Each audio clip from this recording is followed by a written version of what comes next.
public service announcement. This problem involves both fraction and decimal.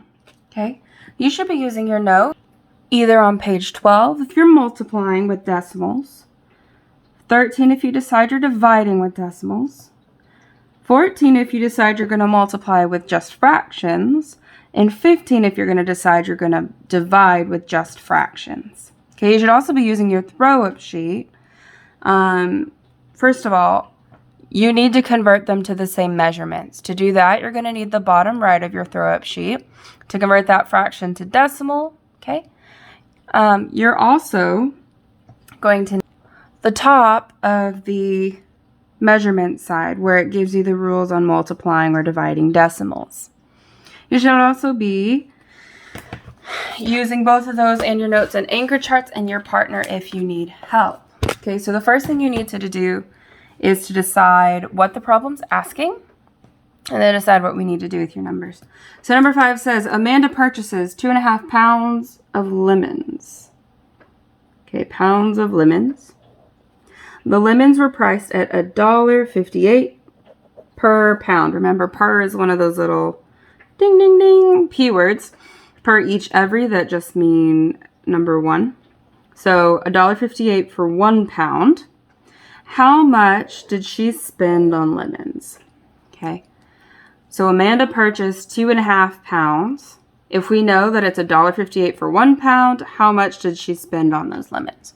All right. Do you think you're going to multiply these two numbers or that you're going to be splitting them into groups and dividing these two? All right. Well, let's make our one box to double check our operation. All right, first things first, we have our unit. So our 2.5 was going to pounds of lemons. You could write pounds or you could write lemons.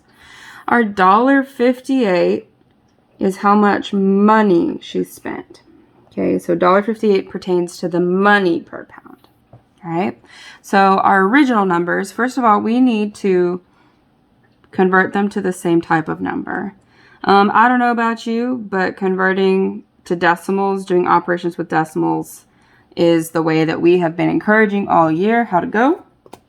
All right, so we're going to convert that 2.5 into a decimal first. All right, so you could do your Texas method, make it mixed to improper. I have a lot of students who have figured out that when you're converting to a decimal, you can leave it as your whole number and simply put your decimal and then convert your fraction. Okay, I'm going to show you it's the same thing. So mixed to improper, 2 times 2 is 4, plus 1 is 5.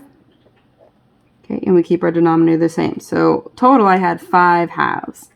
All right, convert this to a decimal by dividing 5, the numerator, divided by the denominator. Okay, so 2 goes into 5 twice, shocker. Minus those 4, leave me with 1. Drop a 0, 2 goes into 10 5 times. Yep, and 1/2, if you convert it to a decimal, is 0.5. Okay, all right, so I'm going to come up here and write this is just 2.5. All right, so our original rate, well, our completed ratio that it gives us is they're $1.58 for 1 pound. So 1 pound is $1.58. Okay, we need to know how much she spent on lemons. So I know I'm looking for her money, her price of her final one. And she purchased 2.5 pounds. All right, so if you said that we're going to multiply these to find her total, you are correct. If you divide by 1, it's the same. So really all you need to do for this problem is multiply $1.58 times 2.5. All right, remember to use your notes or throw-up sheets. Remember how to multiply decimals and how to count the places to move at the end.